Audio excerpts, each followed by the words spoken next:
Good morning, everyone. Welcome to Remote Work. Is it for you?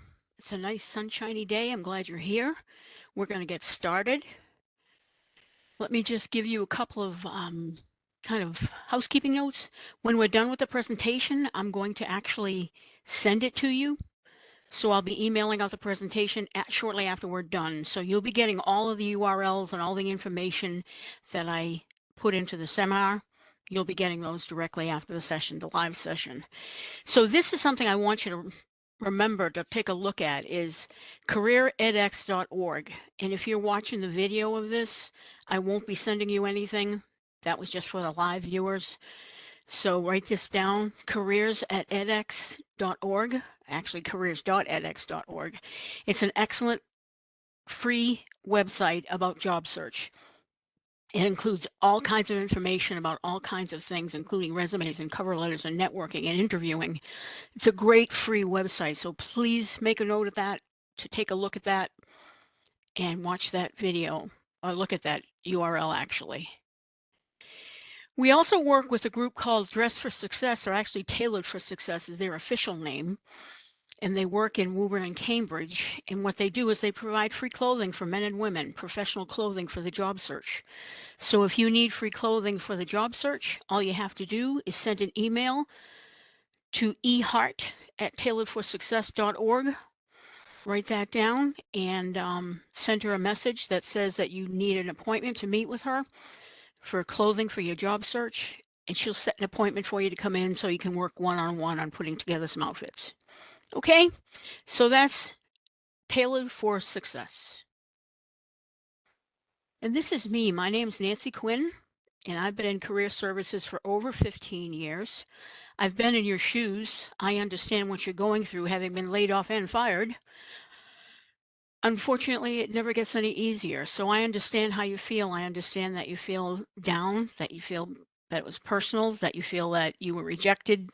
All those negative feelings come out, but they pass. So keep in mind, the best thing to remember about unemployment is that it's temporary. Always been temporary.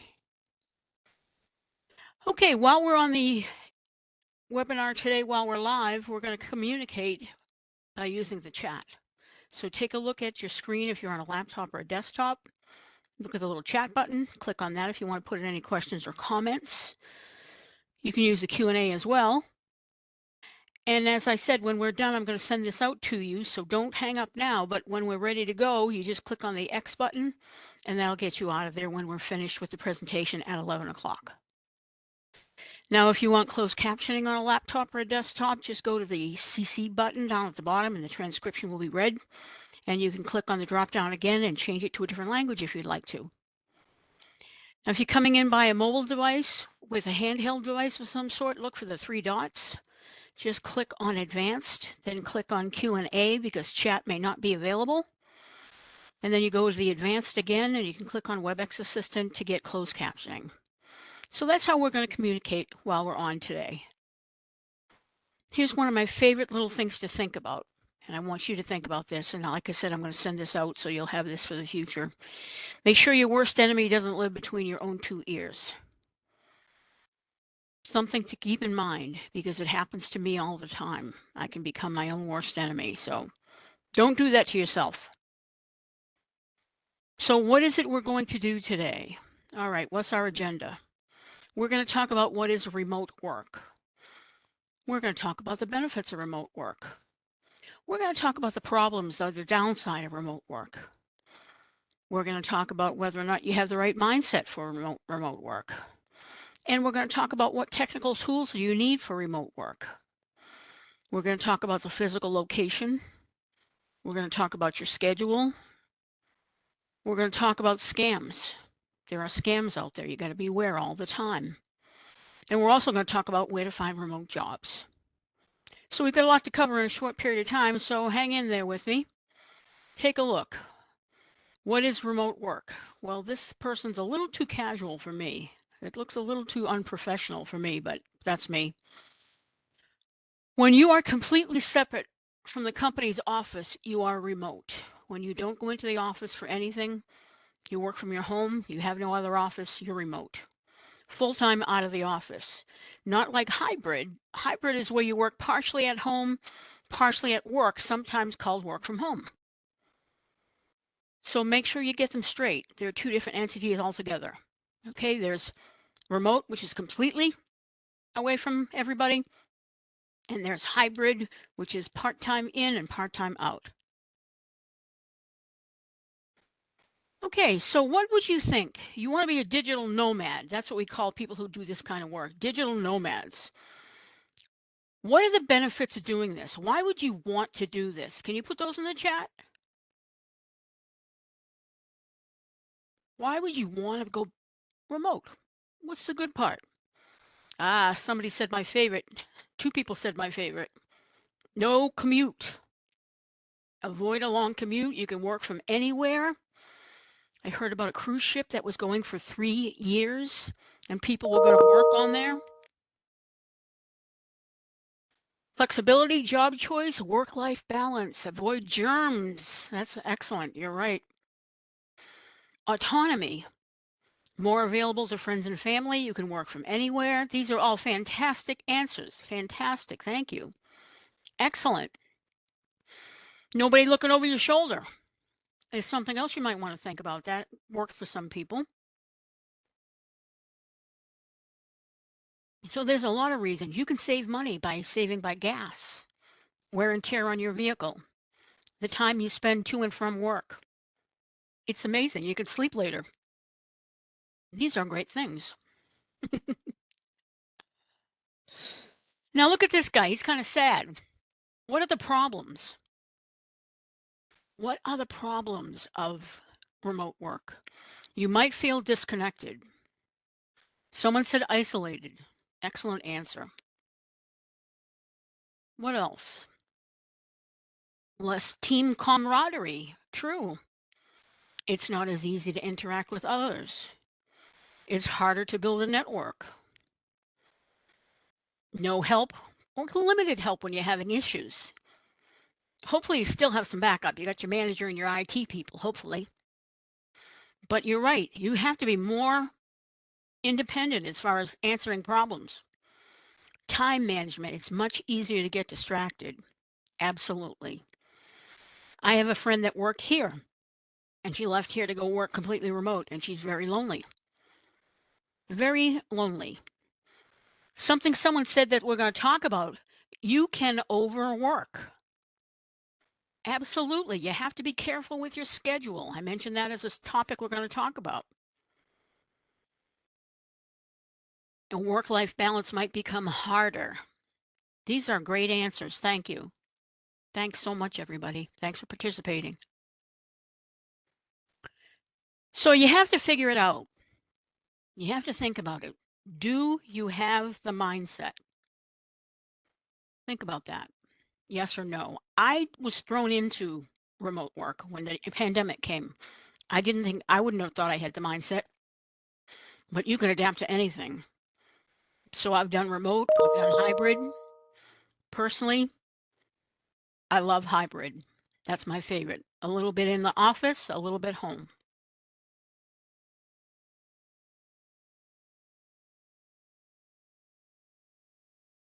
Okay, what are we doing here? We're moving on to the next slide, hopefully. Possible issues. Weapons of mass distraction. There's all kinds of weapons of mass distraction. Okay, think about it. What can distract you? What distracts you from this? What can you put in the chat for distraction? Anybody put those in the chat?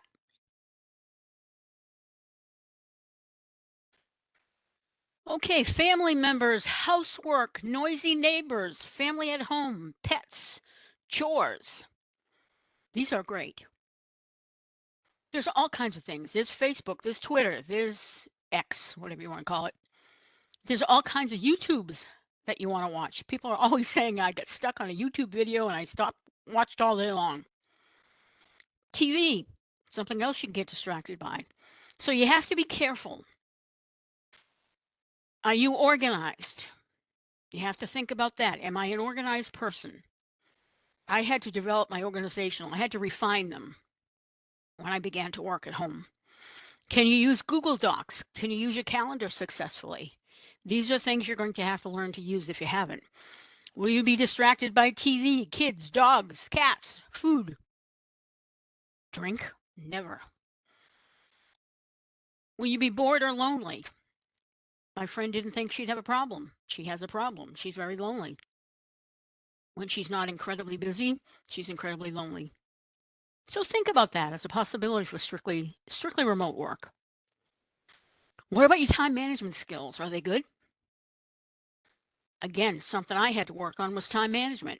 All of a sudden, I was juggling everything on my own, and it was a different feeling. So you have to be cautious. Are you good at that, or can you develop that? And again, developing that is something that's an option all the time. Here's something you have to be cautious of: digital miscommunication. You know, sometimes you'll get an email from someone and you'll think, what exactly did they mean by that? Or you get a different kind of feeling from the email than the person might have intended. So you have to be careful with your emails and digital communication sorts. Are you self-motivated? That's a big one. Can you keep everything going?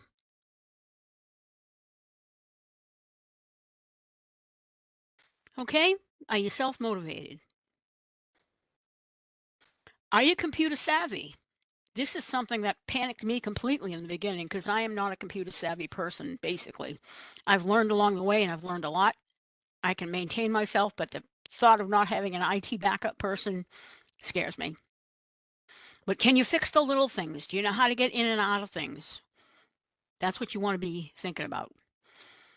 And as someone mentioned, can you stop working? Know when the day starts and know when the day ends. I closed this workshop on Sunday because I had to. We weren't open on Monday.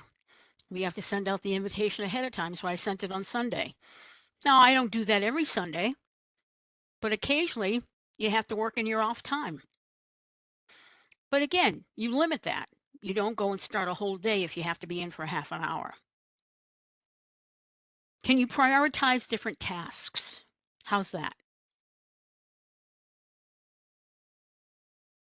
Can you handle technical breakdowns or emotional breakdowns? I had a few of those in the beginning when I was learning how to utilize WebEx. Boy, did I have a few of those commercial, technical, and emotional breakdowns. Again, do you work well alone? Are you resourceful? I really want to think about this. You can learn all of this, but if you have any hard no's, you may want to reconsider. Okay, so let's say you decide you can do it. What kind of tools do you need? That always was my concern as well. I don't know if I have enough power. What do I need? Tools to consider and the details. Some companies pay for equipment, some offer a stipend. Determine that fact ahead of time once you've been offered the job. Only once you're offered the job. You should never buy equipment up front unless you've been offered a job and you've been offered a stipend of sorts that is legitimate. Something you might want to do if you're not sure if a company is legitimate, something I always tell people to do, take the company name and go into Google, put it in your Google search and put the word scam next to it. ABC Corporation scam. Trees R Us scam. See if anything comes up. You'll be surprised at what comes up to be sure it's legitimate. You're going to need high quality video conferencing like WebEx that we're using right now. Zoom and video. You're doing it now. You're on WebEx. Be aware of what's current. Ask what they use. You need a solid messaging history. Make sure you notate everything. I learned that a long time ago. If you don't write it down, it never happened. So you want to keep messages and history and records and whatever you're dealing with. Note everything somewhere. There's Skype for Business and there's Google Handle. There's samples of things that you can use. If you're not sure about any of these, I want you to make a list. I want you to go look into them this afternoon. Find out more about them because you want to sound intelligent in a conversation and in an interview. And if they're talking about these tools and you're using them, you need to be aware.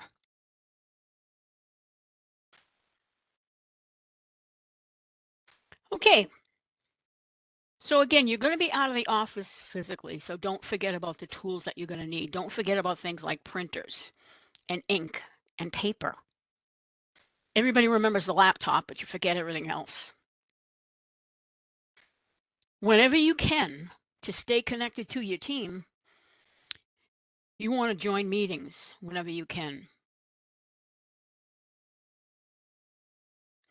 Join meetings if possible, join celebrations if they have them, get together with people when you can, be an active part. Don't get lost.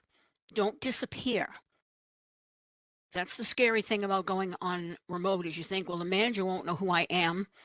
How will the manager know me for my review? Why they won't think about me when they get different projects? How do I stay noticed? And you want to stay noticed. You want to stay in touch with people.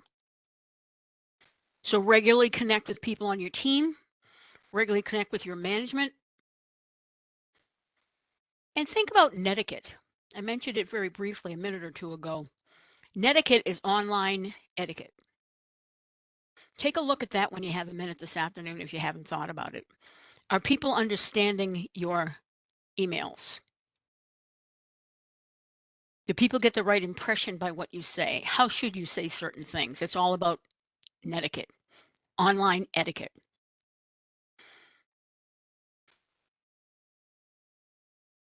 Can you list any online tools that you've used?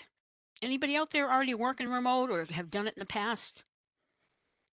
Can you list any online? Somebody said Slack. That's a good one.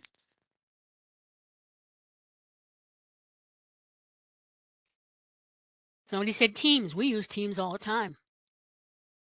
Microsoft Teams, absolutely. There's a lot of them. Find out what the company uses. You have to ask them. Ask them what they use and get familiar with the product that they use. Someone said, watch your lighting for Zoom calls. Absolutely. You might want to get one of those circle lights. A circle light. Someone said Zoom, Google Drive. These are great, great answers. Thank you. Be courteous. That's the last line on this slide. Don't forget to be courteous. You may get busy. You may get agitated. You might get lonesome. There may be all kinds of things that happen during your workday, but be courteous, regardless of how you feel. Be courteous. Again, keep it short.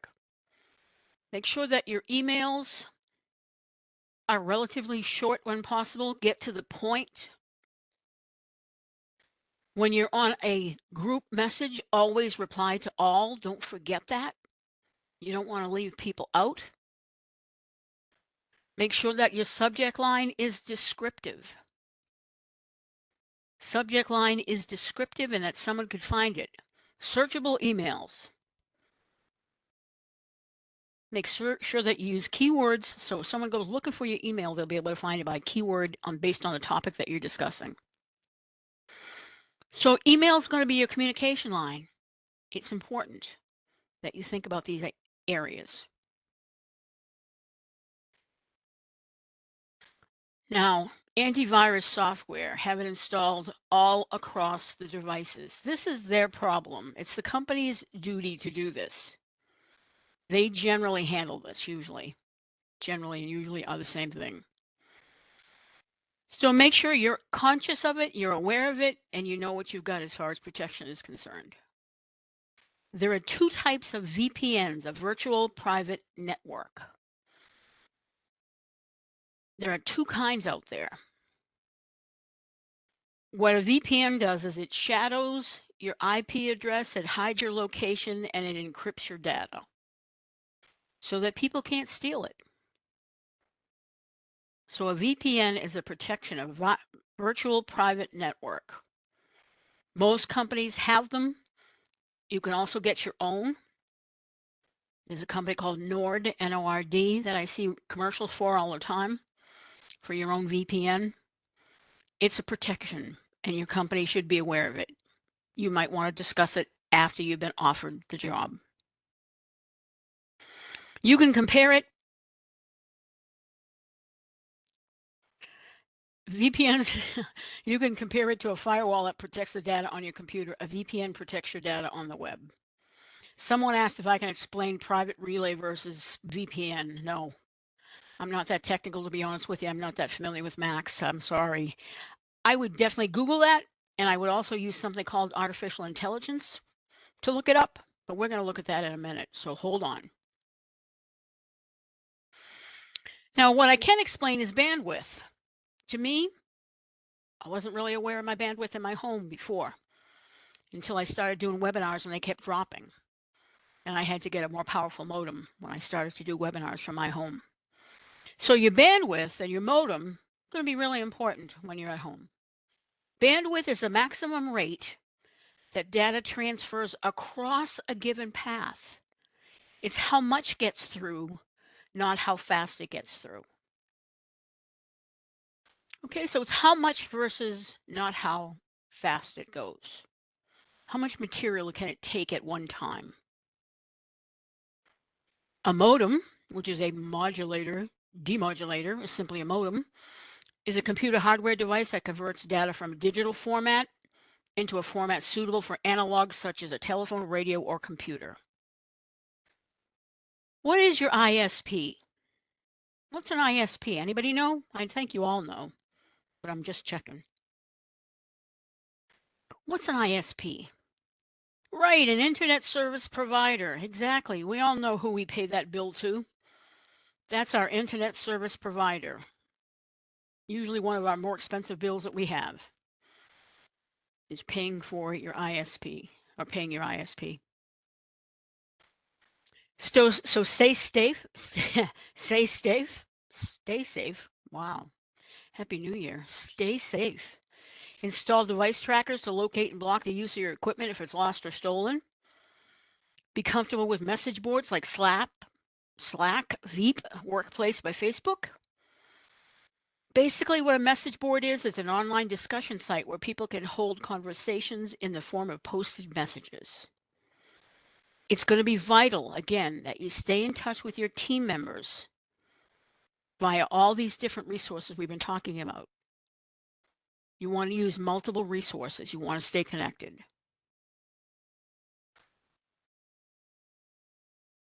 Now, it's important to have a physical location set that you work at every day when you're working from home. This woman has a great setup. She's got everything from the chair right down to her shoes off. Everything looks comfortable, very comfortable. Again, think professional when you're putting together your work spot. When you're using an online tool like Zoom or WebEx, be careful if you're using the camera at what's behind you. What are people seeing when they look at you? Be careful of your background. Be careful of your lighting. Be careful of distractions. Make sure that you're in a quiet place. Make sure people understand they should not interrupt you when you're on meetings. Make sure you make that clear that when you're home and working, you are indeed working. Inside noise and outside noise. Inside noise might be kids, it might be animals. Outside noise might be someone mowing a lawn. There could be all kinds of things going on outside. Think about what's going on. Check out your chair, make sure it's comfortable, good for your back. Your desk and office setup should be comfortable. You want to remember about supplies, printer, paper, all those things are important. So she looks pretty set up. Now, an important thing that you want to talk about, someone said, don't most companies have messaging software they use? Absolutely. And if they do, you want to talk about that. Yes. If they don't, you might use another one. But if they do, what I want you to be aware of is what's out there, what they might use. Okay, so schedule. Be sure to stick to a daily schedule. Stick to it. Stick to it. That's the hard part. Have a definite idea of how much you will work, because sometimes people don't have boundaries. that can lead to resentment, and it can be subconscious. It can lead to all kinds of feelings that might make you, again, resentful toward your job. So know what the hours are. Discuss it with your manager. Discuss it with your interviewer when they offer you the job. Talk about hours of work. Talk about location. Talk about all those things once you've been offered the job. But stick to it. It's your duty. If your computer's sitting there all the time looking at you, like mine's in the kitchen, because that's where it works in my house, and I close it down and I leave it there. And I always, at the corner of my eye, look at it and I think, no, you're not working right now. Stick with the program. They want you to stick with the program. Okay, now we're going along and you've been putting in questions. Let me stop now to see if you have any questions. Anybody have any questions about anything I've discussed at this point?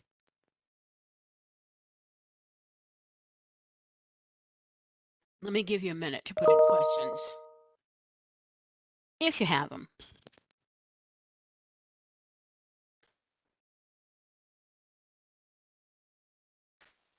No questions? Okay. If you get them as we go, put them in. This class always ends early, so I always have extra time for questions. So how do you find a remote job? That's usually a big question. And this one is animated. How exciting that I could do that. Don't ask me how I did it. I don't know.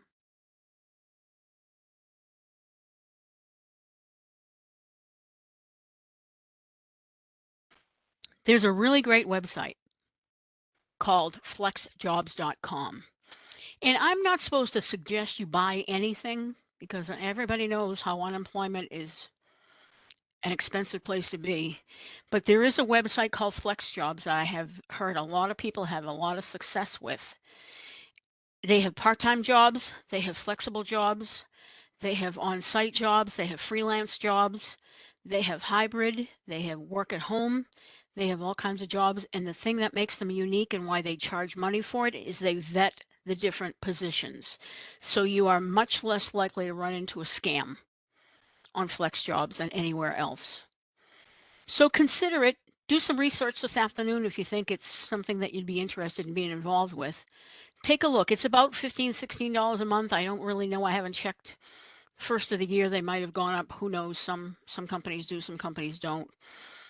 But take a look at FlexJobs.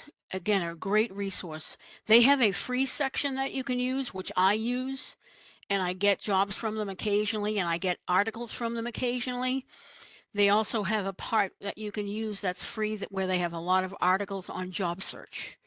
So take a look at FlexJobs. Another one is remote.co. What I would say is they cost as well, but the nice thing is they've got some very, very good insight articles that are free about remote work. So take a look at remote.co. Go look at their different articles about the different aspects of remote work. Another one, Virtual Vocations. Again, they all have various prices depending on what package you set yourself up with. It's based on when you pay them, how much you pay them. They're all different. MotherWorks is another one. No Desk is another one. Remote OK is another one. The National Labor Exchange has virtual jobs. There's lots and lots of different websites for virtual jobs. Remember that scam check that I mentioned. Remember that you put in the name of the company that you'd be applying to and the word scam into your Google search bar. See what comes up. Be careful. You can use the regular job sites. You know, the job sites that you always use: Indeed, LinkedIn, Career Builder, Dice. There's so many of them. But make sure that you use the advanced search functions and qualifiers. They all have little qualifying boxes you can go through and click off. I want it this far from my house. I want it to be full-time. I want it to be remote. I want it to be hybrid. You can go in and put in the information to eliminate those jobs that don't fit your parameters. So click on the ones that say remote work or work from home or hybrid work. Also, consider contract and consultant. Consider that. Someone asked about specific hours. You'd have to look at the different job ads as we're talking about now to see if they have those specific hours that you're looking for. It's unusual, but you never know. They may be flexible. They may have a flexible schedule. It could very well be possible. So I would say when you actually go look for it, one of the first questions you're going to ask is, are they flexible with the schedule? If you get a call, when you get a call. That could be a contract job. It could be a consulting job where you set your own hours. So be open to those as well. It's a different term, but it's pretty similar in the concept of having a flexible schedule, doing it on your own time. Contract and consultant are two ways to go, where you could set up any kind of schedule that you want most of the time. Now, I mentioned scams. Pretty much there are people out there that spend their time looking to get your money, your ID, your location, your bank information, and they set up these scams to get you to give them personal information. You shouldn't be giving personal information like any kind of banking information, your social security number. None of that should be given until you are offered a job and sign it, forms to that effect. Keep in mind that there are people out there looking to take your identity. I'm sorry to be negative, but that's the way it is, and I want you to be aware of that. If you see a job that sounds too good to be true, go with your gut instinct. It probably is. Okay? So if you see a job that has lots of typos, beware. Beware of that. If you see a lot of typos in the job ad, it could be that it's fake. Could very well be that it's fake. Check out the domain name on the email address. If it's Yahoo or Gmail, I would be very cautious. That doesn't have a company name in it. I would be very, very cautious. Okay? All right, so beware of scams. I would also look at the Better Business Bureau, find out where these companies are located. Check them on LinkedIn. Go on to LinkedIn and see if you find them.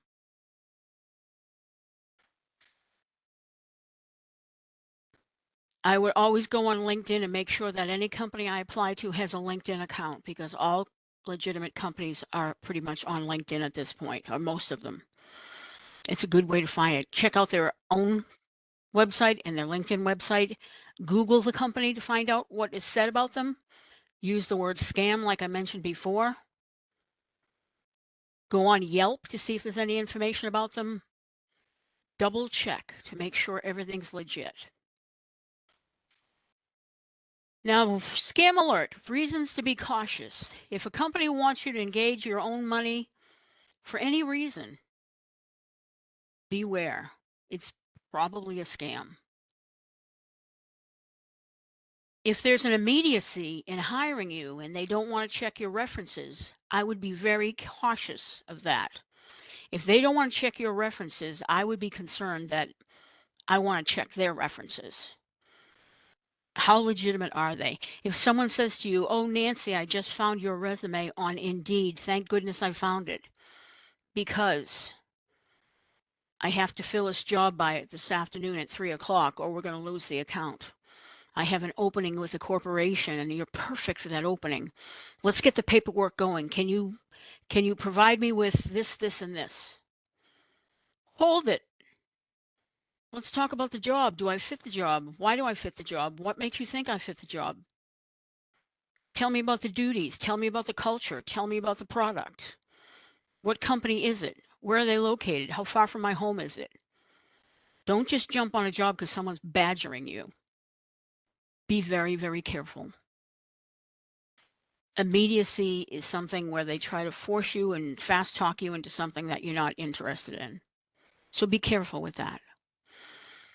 Some typical scam jobs, and I've had people say that they've done all these jobs legitimately, but some that are noted for having done this type of thing include mystery shopper, repackager, envelope stuffer, at-home assembler.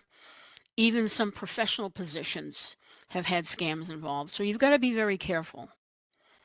You've got to be very careful because there are pirates out there. And you've got to be cautious and you've got to be aware. Don't let people take advantage of you.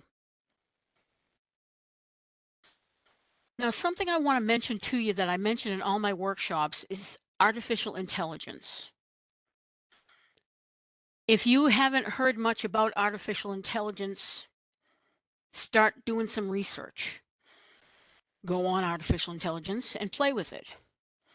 There's a company called OpenAI, and you can go on openai.com, and I'm putting it in the chat, and you can open up a free ChatGPT account. Now, when I think of artificial intelligence, I think of it as Google on steroids. It's like Google magnified by 1,000,000 times. It does the same things that Google does. It does them faster and more thoroughly, usually. You have to be careful with ChatGPT because sometimes it makes mistakes. Another brand name that you can use is Bard, B-A-R-D. Put that in the chat as well. B like boy, A-R-D like David. Bard and ChatGPT are two forms of artificial intelligence, different brand names. You can use them. Maybe you're curious about what else should I know about remote work. Go on to ChatGPT and put in, what are common questions I should ask about remote work? When you use ChatGPT, you have to think of it as though it's your assistant. When you go on Google, you get a Google search bar and you type in what you want in the search bar. When you go on ChatGPT or Bard or artificial intelligence, you get a box that you type in. You can type in all kinds of things. You can keep typing. You can paste in a job ad. You can put all kinds of things in this box. But the point of artificial intelligence is you need to tell it what you're looking for. You need to set up a scenario like you're talking to a person. I am in my job search. I am looking to write a cover letter for a job where I want to focus on my communication skills, my WebEx skills, my development skills. I'm pasting the job ad below. Develop my cover letter.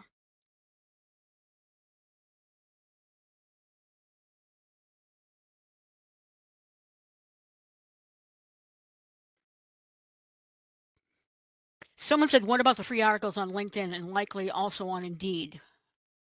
I'm not sure what you mean. What are typical remote questions? We've been talking about those for remote work.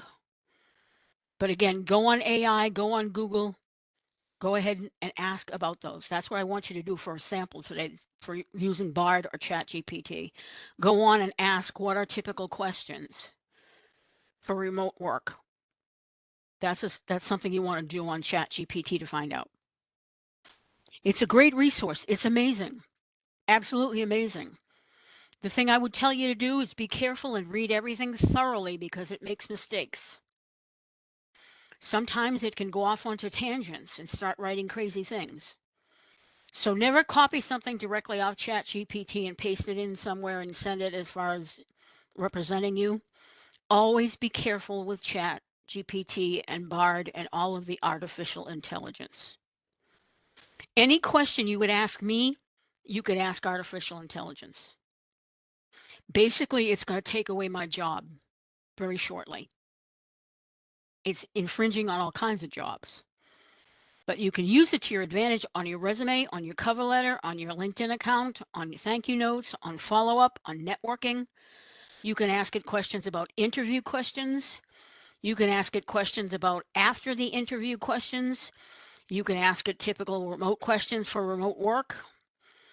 You can just put in all these questions one by one and get incredible in-depth answers using artificial intelligence. So if you've used it before, continue to do so. If you've never used it before, don't freak out. Just think of it as another tool. You'll learn how to use Google. You'll learn how to use AI. It's very similar as far as usage. The whole thing about using AI is you have to tell it everything you want. If I were going for a job as a workshop facilitator, I would say, I am applying for this job as workshop facilitator listed below. Please focus on my communication skills and any keywords you see in this job ad. And I would paste in the job ad and hit the button. See what it comes up with. And I always tell people when you use ChatGPT or Bard or any of the AI products, pose your question twice. Do it once, get an answer, look at the answer, figure out what you like about the answer, do it again. Word it a little bit differently and get a second answer. Take information from both of those answers and make your own product. Use it like brainstorming. Use it for ideas. It can be absolutely amazing. Okay? So again, it's artificial intelligence. Use it with caution. But start to use it and absolutely be aware of what it is, because the question may come up in an interview. Okay, how to avoid job scams. Go on and read this article. There's a website called themuse.com, which is an excellent company. And they write all kinds of free articles about job search. There's a lot of companies. So many companies give you free articles on job search. I'm just trying to give you a couple more. But here's a spot to avoid job scams with themuse.com. And as I mentioned before, to verify a company's legitimacy, type the company's name in the word scam in the browser and see what comes up. So Google that and see what comes up.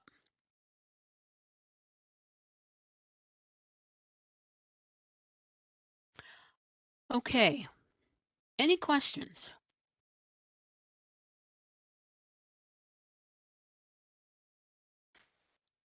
Okay, I've got some resources for you here. I'm going to hit this button, get them all to come up so that people that are watching the video can write them down. What I would do seriously, instead of writing these down, if you're in a hurry and you're watching the video, just use either artificial intelligence or Google current articles on avoiding job scams. Current articles on how to avoid job scams while looking for a job, while job hunting. Yeah, somebody said, take a picture with your cell phone. Good thinking. Good thinking. But for the rest of you that are here live, I'm going to send this out to you so you'll have all of this. So we have 4 reasons why you should consider it. At the bottom, what kind of apps you should have. Here's another one, best team chat apps. An article about technology, actually a couple of articles about technology. Be sure to talk with the company about what they utilize and make sure you're comfortable with it and make sure you go and learn. If you're not comfortable with a term, go on to AI and put in, tell me everything about WebEx. Tell me how to use WebEx. How do I set up a seminar in WebEx? Be specific about what you want to know about WebEx. Why would a company use WebEx? How would a facilitator utilize WebEx? Why would I use WebEx? You can Google all that. You can do it on AI. Go in and take a look to find out why. Find out more.